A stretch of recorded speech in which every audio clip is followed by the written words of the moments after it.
Now, we've only got one small person by the look of it this morning, but don't worry because we're all children of God, aren't we? So we'll have to be children of God today.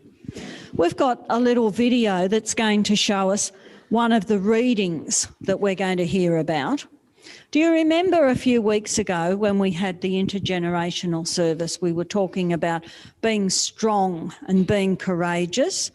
This is one of the people we were talking about, David. Now, David was a young man. When you look at the video, you'll see that he's not quite as big as the other people. So that's something to remember as we go through. It's called slapstick theatre. Now, slapstick's a special kind of comedy where people end up getting knocked around. So it's not really very violent, but you know the story of David and Goliath, so you'll know that he wins in the end because he's got God helping him. So can we have our video, please? Slapstick theater. David and Goliath. This is David. Hey! David was a shepherd who lived in Bethlehem. David was chosen by God to be the next king of Israel when he was just a boy. But David had to wait a very long time until that promise would come true because there was another king of Israel named Saul. Saul led the armies of Israel. One day, King Saul was with his army near the Valley of Elah. On the other side of this valley, the Philistines, the enemies of Israel, gathered their army ready to fight. The Philistines had a giant warrior named Goliath who challenged the Israelites. Hey! Goliath spoke badly of God and his people. He shouted and taunted them, saying, "Choose one man to come down here and fight me." The Israelites and King Saul were very afraid. Meanwhile, David's father sent David to bring some food to his brothers and their captain. Goliath came out of the Philistines' army, and David heard him shout his usual mean taunts to the army of Israel.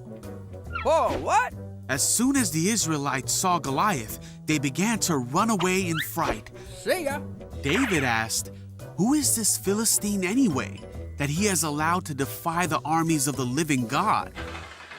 David's questions were reported to King Saul, and the king sent for him. Hi! David said, "Don't worry about this Philistine. I'll go fight him." Saul said, "There's no way you can fight him and win. You're only a boy." Wait! But David told Saul that he had taken care of his father's sheep and rescued them from lions and bears. Then David declared, "The Lord who rescued me from the claws of the lion and bear will rescue me from this Philistine." So Saul said, "All right, go ahead and may the Lord be with you." David picked up 5 smooth stones from a stream.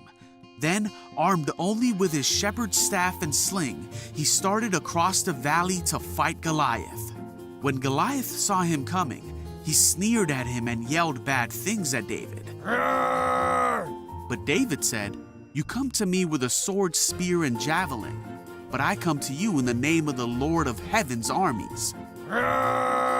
Goliath moved closer to attack, and David quickly ran out to meet him. He hurled a stone from his sling and hit Goliath in the forehead. The stone sank in, and Goliath stumbled and fell to the ground. So David triumphed over the Philistine with only a sling and a stone, for he had no sword.